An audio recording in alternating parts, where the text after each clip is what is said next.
GoVols247 podcast. I'm your host, Patrick Brown. I'm here with Ryan Callahan. We are sitting in I think it's the Kentucky radio booth here at the press box at Kroger Field in Lexington, where tonight or Saturday night, whenever you're listening to this, we don't know.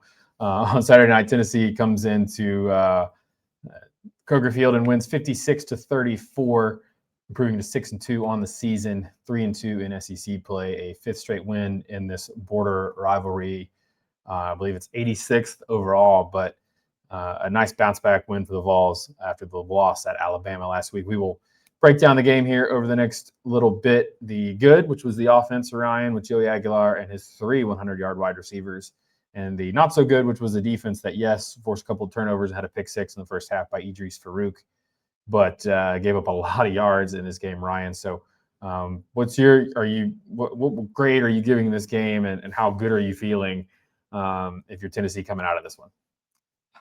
I guess you'd have to still give it maybe a B- or so overall, just because the offense was really good for the most part, and obviously scored plenty of points in this game, had no trouble creating explosive plays. I mean, when you have 5 passes of 35 yards or more, 3 of 50-plus yards, all in the third quarter, by the way, when you have that type of offensive explosion, you're going to win most nights. And I don't know how much of this they can duplicate going forward, or if Kentucky just kind of dared them to beat them deep and Tennessee took advantage, or however it happened, they were able to make it happen. And this looked a lot more like the offense we saw in September when Tennessee got off to such a fast start. I went back and looked at it.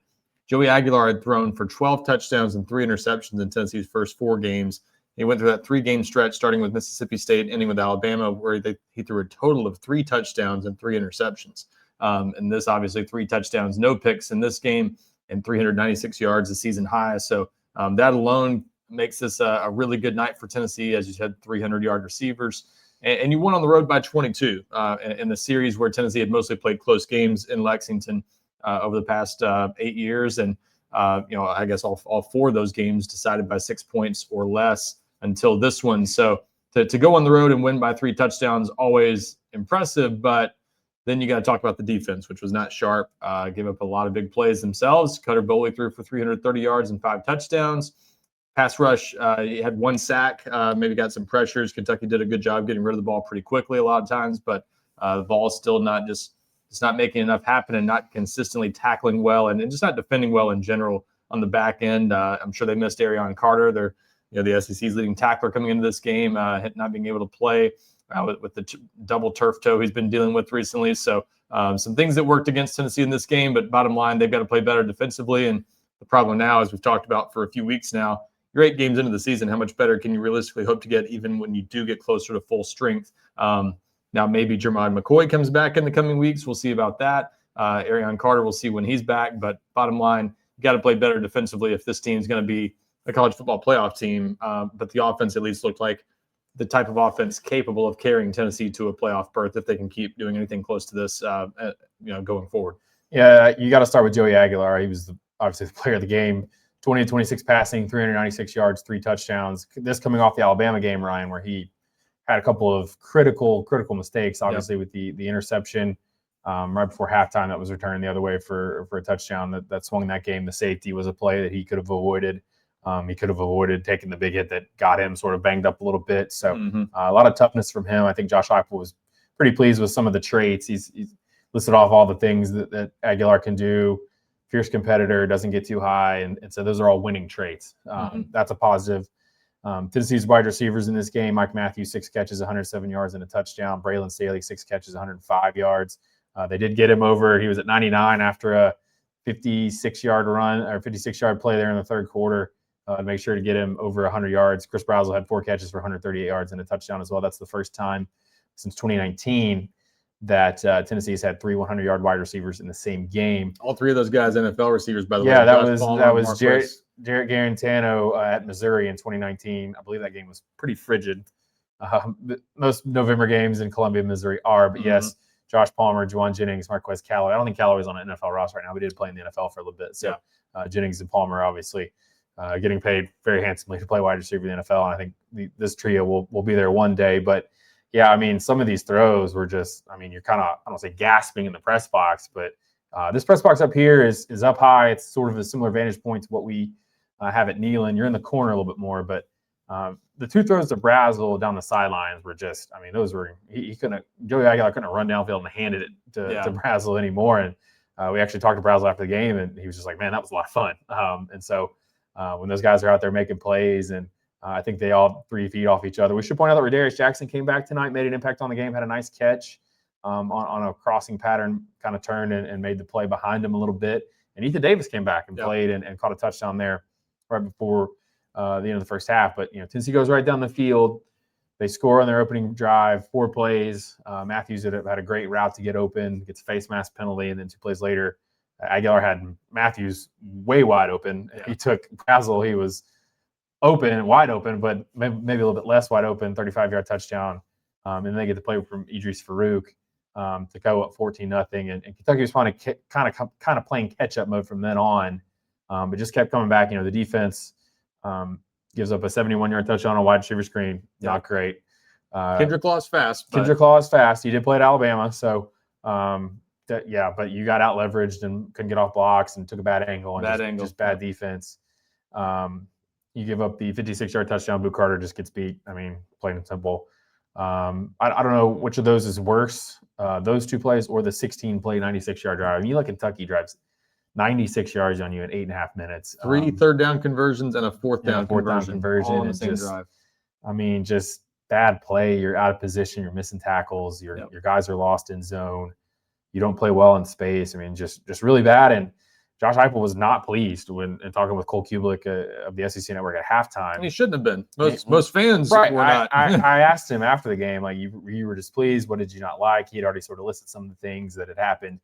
And he kind of was like, I don't know if that was my tone. I'm like, if he went back and watched it, you were upset. But he was all encompassing, because there were a couple of drives in the offense, drives offensively in the first half where they were out of sorts and had 2 3-and-outs. And but yeah, I mean, the defense. Which of those 3 moments in the first half was worse for you, Ryan, from Tennessee's defense tonight? Yeah, I think it's a 16-play, 96-yard drive, because that's where it shows up that just repeatedly you can't get off the field. That means your pass rush isn't getting home on 3rd and 4th downs. That means you're not stopping the run consistently enough to bog down a drive somewhere. Just every opportunity to stop that drive, and Kentucky just kept finding ways to make plays. And that was kind of the drive that made you think Kentucky has overcome a 14-0 start from Tennessee. They could hang around and win this game. It was 21-7. It was 28-14. They score that. Go ahead. They cut it to 7 there, and you thought maybe this could be a kind of nerve-wracking game for Tennessee if they don't just keep scoring every time they touch the ball. And they almost did that the rest of the way. But the defense, and this is why Josh Heupel might have been trying to kind of back away from that halftime criticism. The defense played a little bit better in the second half, a little bit, not significantly, but they made some big plays. Obviously, you had the pick 6 by Idris Farouk to bat that ball up in the air, take it back for a touchdown. Really nice play there. And bottom line, again, they're still playing without their full complement of players, including missing 3 of their best players on the entire defense, and Arion Carter, Ricky Gibson, and Jermod McCoy. So there's some reasons maybe that this defense has not been what we thought it was going to be this season. But overall, just not a good night. And to have a growing, talented young quarterback in Cutter Boley have kind of a breakout performance against you, not a feather in the cap for this defense. I mean, 330 yards and 5 touchdowns.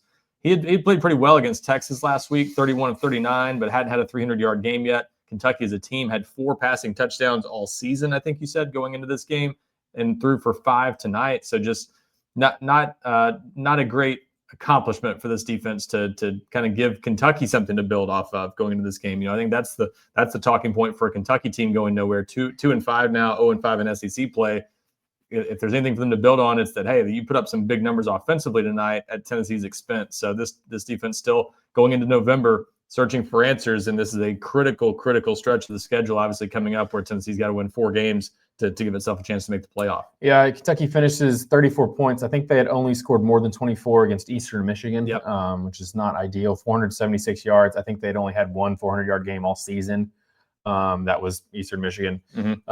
I don't know how the Eagles are doing this year, but I can't imagine it's very good. But I think Kentucky had 281 in the first half. That was more than they had in the entire Georgia and South Carolina games. So That was probably the nadir of this game was that touchdown drive. But I guess the only positive of it is that there was still 1:37 left, and Tennessee went down the field, and that was a very important drive.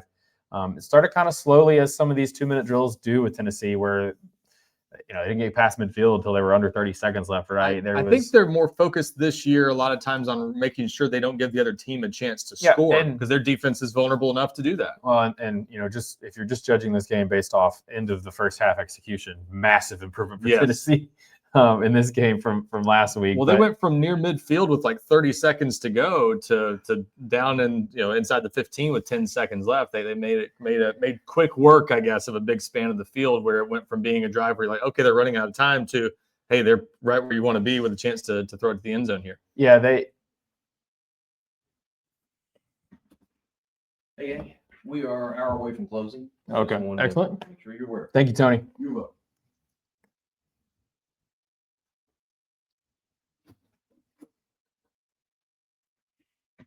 That is the excellent Tony Neely, the veteran SID main football. I'm not sure his title. Sorry, Tony. They do a great job here of taking care of us and taking care of the visiting media too. Mm-hmm. Pretty seamless night for us. Maybe not as seamless as it was for the team. Yes. But we appreciate Tony coming in and letting us know we need to get out of here in a little bit. But we'll be out of here long before an hour is over. Long before. But, going back to that drive, Tennessee gets they get the first down. They they get another, I think, a 3rd down and short conversion from Deshaun Bishop. Mm-hmm. Joey Aguilar runs out of bounds with 15 seconds left, I think. They're at 37. They're barely in field goal range. Yeah. They did get a 3rd down conversion with Ethan Davis, I think, too, earlier in the drive. So they're able to sort of matriculate the ball down the field. The big play was Braylon Staley came open on a corner route, and I don't think Aguilar could really step into the throw, so it was a little high. Yeah. But it's accurate enough. Staley makes the play, does a good job of staying up so that Tennessee doesn't have to burn their timeout. That was a 24-yard gain down to, I think, around maybe the 10 or 15, something like that. 13, I think. Yeah, and so next play you get a nice play by Aguilar where he sort of holds the linebacker in his own coverage, and Ethan Davis comes around behind him and he fits it in there for the touchdown. That was a really nice play, and I think that sort of set the tone for the second half, because Tennessee comes out, gets the perfect start. You're up 2 scores. And then you're able, once you get it up 3 scores, Kentucky is, as well as they're moving the ball and scoring, they're not a team that's built to come from behind a lot. So that was a huge drive. Tennessee comes out. Even early in the 3rd quarter, the defense still needed help. I mean, you look at the 2 Kentucky drives there, they're able to get a big pass play to Law on 3rd down. But then they get a holding penalty, and Tennessee's able to mercifully get off the field. Ethan Utley makes a nice play. Hadn't seen a lot of him lately, so that was a good contribution from a freshman there. He makes the play. They get the 62-yard touchdown to Matthews. Kentucky drives down the field again. They have a wide open touchdown on a double pass that Tennessee bid on. They always bite on the double pass, except for Alabama last week. They didn't. It still turned into a 20-yard gain for Alabama because they missed 15 tackles on that play. But they missed that play. They missed the field goal. Tennessee goes down and scores. Boom, just like that. It's a 28-point game, and at that point, it's kind of over. Yeah, and I mean, again, give them credit for sort of overcoming that surge from Kentucky, where it looked like that they had gotten back into the game, but just again, not smooth sailing. It's not going to be for this team. We've kind of gotten accustomed to that, but in this case, the offense just kept finding answers, and the run game not as powerful and productive as we've seen in a lot of games recently. Deshaun Bishop, each of the 3 running backs still had a touchdown, at least one apiece, but just not big numbers in the run game. But the passing game did the heavy lifting, and Aguilar was especially sharp on that drive right before halftime. Had a couple incompletions, but still 10 plays, 75 yards in about 90 seconds, and that's as well as you could do it. And that was, it was interesting that Josh Heupel and the players we asked about that didn't seem to make too much of that drive before halftime. I thought that was kind of a kill shot to Kentucky. They had gotten back within 7, felt like they had some momentum. If you go into halftime without scoring there, hey, it's a 7-point game, and Kentucky has sort of weathered this early storm from Tennessee and fought back to make it a touchdown game, and they get the ball to start the second half. Instead, they get it down 14. That drive bogs down without the drive with the missed field goal. The first one of the second half. The second one. That was their second. Okay, so the first drive oh, that's right. That's the one where it kind of stalled around midfield. I think they had a holding penalty. Yeah, 2nd long, and they couldn't get over it. And so Tennessee drives down the field and goes up 3 touchdowns, and that's kind of game over. It felt like, and that's where. So that it wasn't quite the middle 8, but that transition from the end of the first half to early in the second half kind of put away the game, I felt like, for Tennessee. So I think that was a really big moment, and Tennessee's done that a couple times this season. They've had some nice drives at the end of halves at times, and obviously at the end of the Mississippi State game had a really nice drive to take that one to overtime. So they've answered the bell in some big spots, and that's clearly the strength of this team right now, and has been for most of the season. This offense, when it's sharp, and they had some lulls the past few weeks, but when they are sharp, they are still capable of scoring on anyone at any given time, and they've answered the bell in some big spots, and certainly did tonight against a defense that I thought this was impressive. Kentucky had not allowed more than 245 passing yards against an SEC opponent. Tonight, Tennessee throws for 396. So clearly, even though Kentucky's struggling, not a defense that usually gets picked apart like this, and Tennessee kind of had its way. Yeah, you look at Joey Aguilar. I thought, again, we touched on the 2 deep throws to Brazel. The touchdown pass to Matthews was also a really good play. It was. Because he takes a snap, looks right to sort of get the safety to go that way. He's got some pressure sort of around him. He sort of drifts to his left and then lets it go. And Mike Matthews did a great job of, him and the cornerback are kind of hand fighting a little bit. And he's able to track the football and make the play. That was really impressive. The plays to Brazel, I think the second one, he did a really good job of getting, they call it stacking the defensive back and just, getting on top of them. And it's, as a quarterback, you need to lead that one out there. And he did a great job of that. And Staley over the middle, just a nice sharp throw. So he was really in the zone. And again, like we touched on at the top, just for him to come on and play like that after, having a tough week when he was banged up and took some hits, had some issues. I think that's probably the biggest positive from this game. We mentioned the run game. I think they only had 108 yards, but a lot of that was in the final drive there. By the way, go ahead, Ryan. I was going to say, by the way, I'm told this is the fewest rushing yards Tennessee has had in an SEC win under Josh Heupel. Pretty remarkable. They've done that a couple times this year. Mississippi State, I think they had a similar, kind of down performance in the run game and were able to overcome that. Obviously, in a game they trailed late, so for them to put up 56 points despite not doing a whole lot on the ground, pretty impressive. And also give Kentucky credit. Their game plan seemed to be kind of aimed at stopping the run game for Tennessee, and you kind of have to. Tennessee makes you choose. We talk about this all the time with the space they've created, and this offense a little bit different this year. They're not going sideline to sideline and spreading you out all the way across the field, but they still make you kind of pick your poison. And Kentucky kind of knew. I think they had to stop the run to have any chance, but when you do that, you're putting your corners on an island, and Tennessee made those guys pay in man coverage. Yeah, Deshaun Bishop finished with 48 yards and 2 touchdowns on 14 carries. Star Thomas was I guess it was his turn to have the best game, 64 yards and a touchdown. Again, a lot of that came late, but the Tennessee chart, touchdown, 3 and out, touchdown. They did punt. Yep. When was that? Second quarter. Second quarter early. Yeah. Then 1, 2, 3, 4, 5 touchdowns in a row. Is that right? 4 touchdowns in a row. And then they ran off the last 8 minutes of the clock. So sort of that game lasted like 4+ hours, 4.5 hours, but the fourth quarter seemed like it took about 10 minutes. It did, yeah. Kentucky drive for 5:23, and then Tennessee gets it back and runs out the last 8:12. Right. So a lot to like about the offense, 8.5 yards per play, lots of big plays. But that's what you got to do. And like you said, we kind of touched on those in our no huddle, Ryan. Teams are going to oscillate between how they play Tennessee. I think maybe some teams, Alabama was playing some softer zone coverage. I thought Kentucky might do that in this game, but they were maybe a little bit more geared towards stopping the run, which they did early. Those couple of drives early, Tennessee was getting beat up front. They weren't blocking runs well and had a couple negative yardage plays. But man, it's tough to go against these 3 guys, Brazel, Matthews, and Staley. And so it's the presence pretty good at wide receiver. Chris Brazel has made himself a lot of money this season. Matthews and Staley have probably paid themselves some money too. Tennessee, you're going to bring those guys back and pair them with who you've got coming in, and even some young guys that you've got now in the program. So that's a good situation. A less ideal situation, again, we have to talk about it now, Ryan, is the defense. We need to point out some positives. Idris Farouk made a great play on his pick six because Gooderbull is trying to get the ball to the running back in the flat, and Farouk is able to.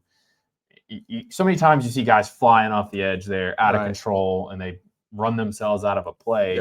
He's under control, times his jump, gets 2 hands on the ball, then still has the wherewithal to find it, because how many times do you see guys tip the ball and then they don't know where it is? Seemed like he eased up a little bit to be able to make the play instead of just continuing to run after the quarterback at full speed. Right, and that's a good, instinctful play by a young player that's a first-year starter that's continued to sort of grow on the job.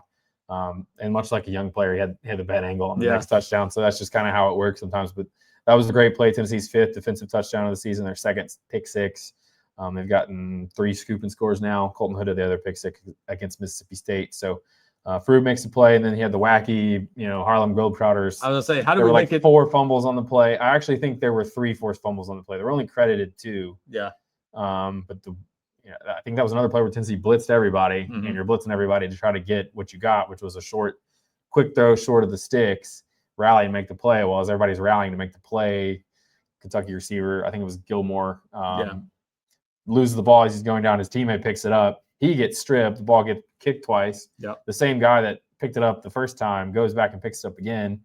Boo Carter puts a helmet right on the football. Jaden Perlotti finally picks it up. Tennessee was able to punch that in, a 6-yard touchdown. That was another good thing, is that Tennessee finally scored off of a turnover. Yes. Seems like that's been a struggle. But and another positive, too, I thought the linebackers, you saw some good things from some of those young guys. Evan Spillman, 15 tackles. I think somebody said he had 11 solo tackles. Sometimes these linebackers they just load up on assisted tackles, and it's maybe not as impressive. But he made a lot of plays. He had a sack or a TFL wiped off by a penalty. Yeah, the sack that was wiped out by an offside penalty. Caleb Herring lined up offside twice. One was a first down on 3rd and 5. Never ideal.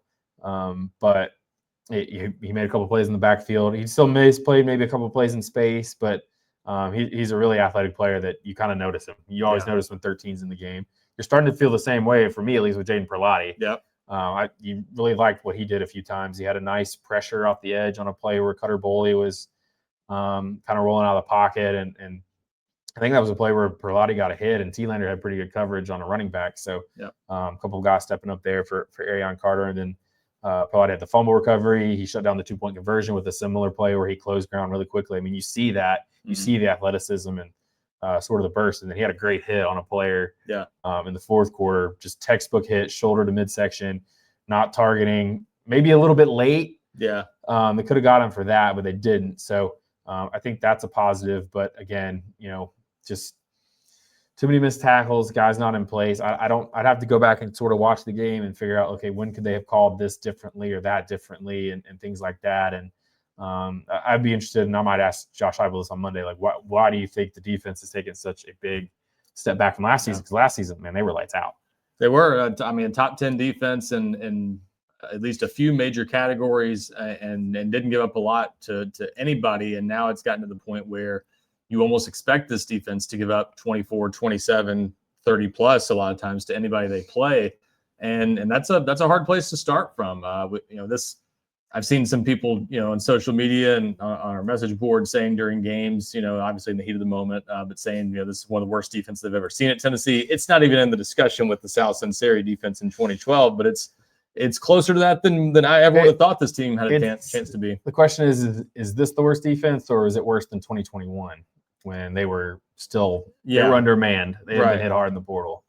We'll have to see what the numbers say. I do think this is a similar defense to that one in the way it's playing out in the field, because a lot of people will point to the 2022 defense, but that group, they hold 10 of 13 opponents under 30. They had some good moments. It was not a consistently great defense, but they didn't give up as many points as you might have thought. 21, though, like you said, that was kind of an undermanned defense, but they were sort of establishing that aggressive mindset. They just were sort of a all or nothing kind of defense. Like if they didn't make a big play, they weren't going to stop you. They were just going to make you, go 10 plays maybe before you scored. So it was not a great defense by any means, but that's kind of the closest, I think, to what we're seeing this year, where they've gotten progressively better in 22, 23, and 24. And now in 25, they've taken this huge step back. And some of it's probably attributed to injuries, or probably should be attributed to those, but that doesn't explain all of it. It seems like they've taken a step back at the line of scrimmage. Now, I will give them credit. Tonight, they did a better job against the run. Kentucky obviously wants to run the ball on anybody they face. Didn't have their best running back. And that's certainly noteworthy. But averaged about 4 yards a carry with their top 2 backs in this game. Not great. You didn't shut them down, but not terrible for a team that kind of hangs its hat on running the ball a lot of times, as it has under Mark Stoops. And that's much like last week against Alabama, where they did a good job against the Alabama team that's not run it well against much of anybody, but did a better job last week too. So they've taken some steps, I feel like, the past couple of weeks, but it's not pretty still. And the big thing is you see them continuing to miss tackles, take bad angles in the secondary, and just consistently give up plays to any competent quarterback they face. And Cutter Boley's a talented kid, may end up being a really good quarterback. We'll see if this is sort of just his coming out party or just an isolated big game. But I don't think it speaks very highly of Tennessee's defense that you give up those kinds of numbers to a young quarterback who's still figuring it out a little bit, and that your pass rush that had been, you led the nation in sacks, and now back-to-back weeks, a combined 1 sack over the past 2 games. So either teams are going to just make such a concerted effort to get rid of the ball quickly that's something you got to figure out, or your pass rush is maybe not being quite as productive, and you got to figure out some things to do there. But they're just overall not playing well enough, and it just seems like it's sometimes a different thing here or there. It's not always the same spot, the same player, but Boo Carter got picked on a couple times. Ty Redmond's having some freshman moments and certainly getting picked on. Had a costly 3rd down penalty that allowed Kentucky to keep a drive alive tonight. So just continuing to see some of the same things, and this defense, 8 games in, kind of is what it is at this point. Yeah, Tennessee finished with 6 penalties for 56 yards. Not as bad as usual, especially on the road. So, segue that. Well, Tennessee will be back at home against Oklahoma next week, and this will be our final little segment here. I'm not going to edit out the Tony Neely drop in. Fair enough. It's 1:45 a.m. I just realized I have our names wrong. If you're watching on YouTube, it looks like that's Patrick, and I'm Patrick. That's Ryan. It's 1:45 a.m. So we're just moving on. But on to Cincinnati. On to Cincinnati. Tennessee will be at home against Oklahoma next week. That will be a 7:30 ABC game. Tennessee finally gets a night home game. They will almost certainly wear their dark mode uniforms that they've been waiting for all season. We watched or listened to most of the Oklahoma game today. We'll have plenty of time to discuss that one, but sort of big picture here, Ryan. I believe ESPN's FPI, their analytics, had Tennessee's college football playoff chances at 17% roughly in this game. And I think the SEC Network flashed up a graphic that said if Tennessee wins out, it'll be 90, which I'd lay that out on the site, I believe, on Friday. Just the very clear-cut situation here. Tennessee has to win out. No chance of getting in the playoff at 9-3.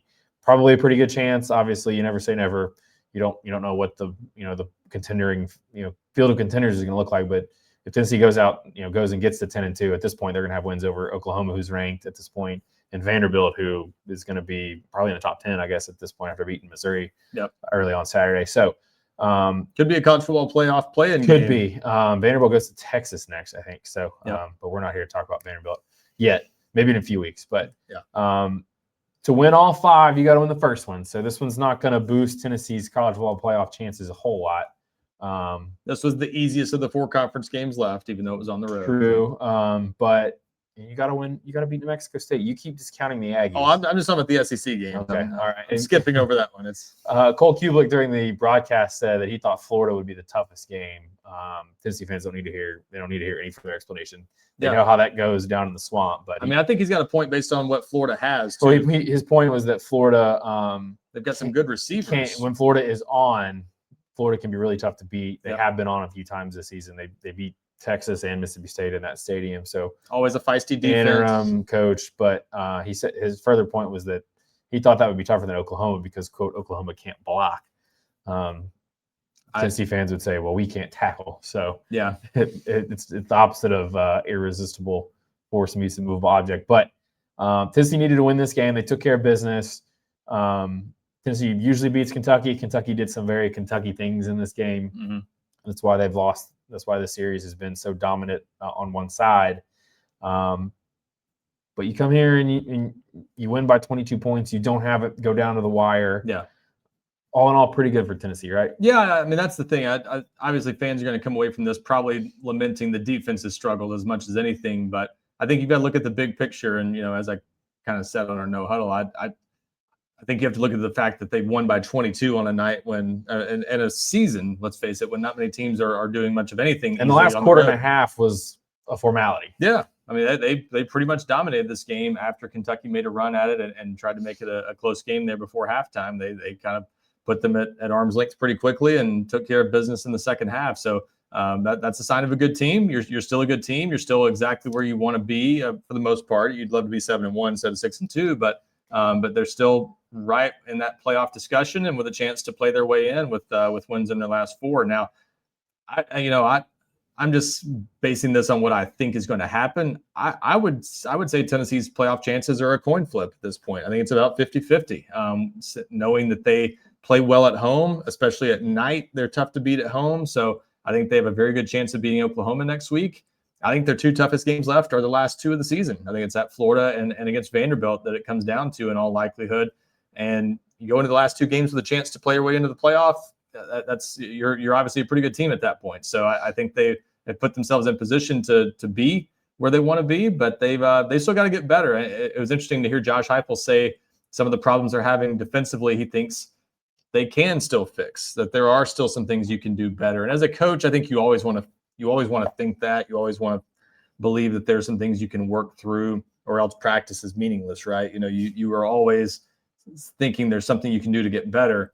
Again, at this point, this defense might just be what it is, but there are clearly things they can do better from a tackling standpoint, especially. But again, they might get Jermod McCoy back here down the stretch. We'll see exactly when that might happen. They might get Arion Carter back pretty soon, and they will get him back at some point. It's just a matter of how soon. So those guys that can make a big difference for this defense, and get those guys back, do some other things better.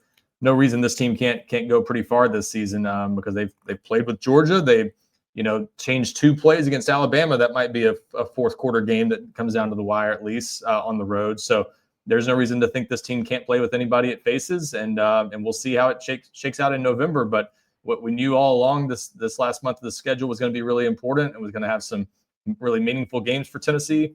As we get ready to go into November, it's played out exactly the way. Well, I mean, and I'll go back to before the season. A lot of people thought this was going to be an 8-4, 9-3 kind of team.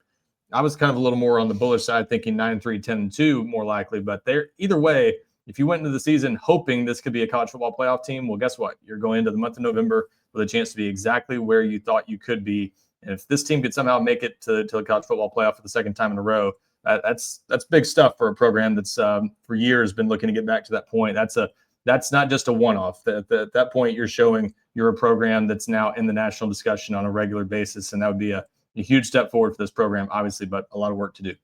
Tennessee continues to linger in the college football playoff race, and I would say after the past few days for Tennessee fans, some tough challenges there with the Alabama loss, Tony Vitello leaving Saturday, a day of hope, a day of joy. Yeah. Tennessee hires Josh Elander. Ben McKee had plenty of coverage on the site on Saturday, so go check that out if you haven't seen it. I believe they did a podcast too, reacting to that news, which obviously a lot of people were excited to see that promotion done. Tennessee comes to Kentucky and gets a win.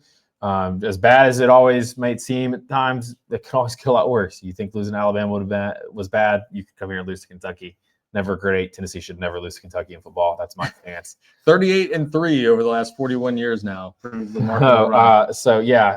Tennessee comes here and gets the job done. We will have plenty of coverage throughout Sunday. What you got? Before we get out of here, 2 days left on our promo. If you are not a GoVols247 subscriber, 60% off through Monday night. Take advantage of that sale while you can, even though the coaching search is over. There's still plenty of coverage on the site and plenty more to come on. What everything's going to look like under Josh Elander. Men's basketball exhibition Sunday against Duke.